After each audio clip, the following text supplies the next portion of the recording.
చేశారంటే ఆఖరికి మీరు ఇక ఒకానొక స్థాయి దాటిన తర్వాత పోలీస్ స్టేషన్‌కెళ్ళి కంప్లెయింట్ ఇచ్చే వరకు గూడా ట్రోల్ చేశారు.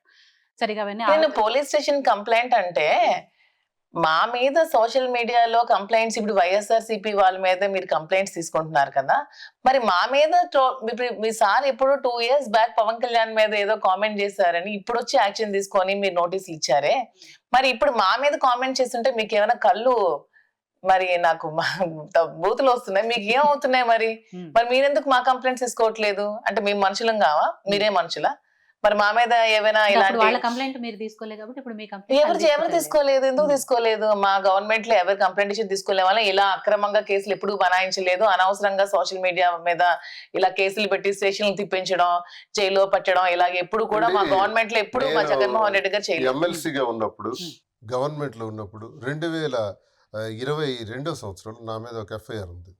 2022 సంవత్సరంలో అంటే నేను ఒక సబ్జెక్ట్ మీద కలెక్టర్తో ఏదో గట్టిగా మాట్లాడానని చెప్పి ఒక ఎఫ్ఐఆర్ ఉంది. కావాలంటే ఎఫ్ఐఆర్ కాపిస్తాను. నేను ఎమ్మెల్సీగా ఉండగా గవర్నమెంట్లో ఉండగా నా మీద కంప్లైంట్ ఏంటి? నేరం చేస్తే, తప్పు చేస్తే, అది తప్పు అనిపిస్తే పోలీసు వారికి అధికారం ఉంది. ఇప్పుడు నేను ఎమ్మెల్సీగా ఉన్నాను, 2.5 ఏళ్ళు గవర్నమెంట్లో ఉండేటప్పుడు ఉన్నాను, ఇప్పుడున్నాను. నేనేమైనా అక్రమ సంపాదన చేశానా? భూదందాలు చేశానా? దోపిడీలు చేశానా? ఎవరి దగ్గరైనా లంచం తీసుకున్నానా? దమ్ముంటే తీయండి, తీసి ఇమీడియట్గా నన్ను అరెస్ట్ చేయండి. నేను సవాల్ చేస్తున్నా కూటమి ప్రభుత్వానికి. ఇది ధైర్యం అంటే, ఇది దమ్ము అంటే. అంతేకాని 2 ఏళ్ల క్రితం నేను పవన్ కళ్యాణ్ని చెప్పు చూపించాను. చూపించాను. అప్పుడు పవన్ కళ్యాణ్ మంత్రులకు చెప్పు చూపించలేదా?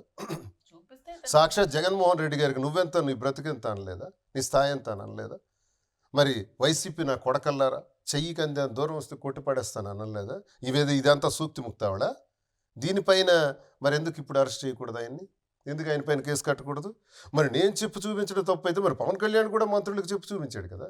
అప్పుడు మీరు కేసు పెట్టొచ్చు కదా, మళ్ళీ మీరు చెప్పు చూపించడం. అరే మేము ఇప్పుడు కేసు పెడితే తీసుకోవట్లేదు, అదే చెప్తున్నాం కదా. పవన్ కళ్యాణ్ గారు అప్పుడు అప్పుడే మీరు కేసు పెట్టుంటే చాలా కేసులు అయినాయి, చాలా కేసులు కూడా అయినాయి. మేము ఇలాగ ఎప్పుడు కూడా చట్టాన్ని మా చేతిలో తీసుకోలేదమ్మా. మా వైసీపీ గవర్నమెంట్ ఉండేటప్పుడు మేము చట్టాన్ని చాలా గౌరవంగా చూసేవాళ్ళం, ఎవరి పని వాళ్ళు చేసుకొని ఇచ్చేవాళ్ళం. ఇప్పుడు అలా చేయట్లేదు. వాళ్ళ కాలు కింద చెప్పుల్లా పెట్టుకొని పోలీసుల్ని అనవసరంగా మా కార్యకర్తల మీదకి వెళ్ళడం, మా కార్యకర్తలను అరెస్టులు చేయించడం, మా కార్యకర్తల మీదకి వచ్చి చంపడానికి వచ్చినా సరే అవతల వాళ్ళని పట్టించుకోకుండా మమ్మల్ని టార్గెట్ చేస్తూ చేయడం, ఇవన్నీ చేస్తున్నారు. మేము అధికారంలో ఉండేటప్పుడు ఇవేమీ జరగలేదు. సో ఆ విధంగానే పోలీస్ స్టేషన్కి వెళ్ళి మరి కంప్లైంట్ చెప్పాము. కనీసం నా కంప్లైంట్ కూడా తీసుకోలేదు, కనీసం ఎఫ్ఐఆర్ కూడా ఫైల్ చేయలేదు, అసలు తీసుకోలేదు దాన్ని.